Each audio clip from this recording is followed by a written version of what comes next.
If you're encountering the Matchmaking error 2025 in League of Legends, follow these steps to resolve the issue and get back into the game.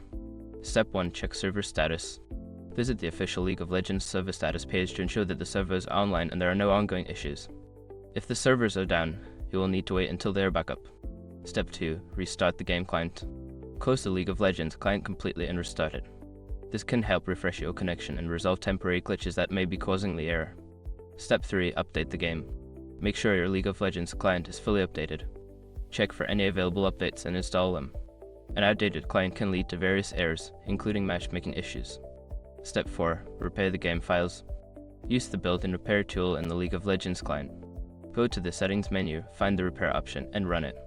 This will scan for and fix any corrupted or missing game files. Step 5. Reinstall the game. If the error persists, consider uninstalling and then reinstalling League of Legends. This will ensure that you have a fresh installation with all the necessary files and updates. By following these steps, you should be able to resolve the Matchmaking error 2025 and enjoy your gaming experience. If the problem continues, consider reaching out to League of Legends support for further assistance.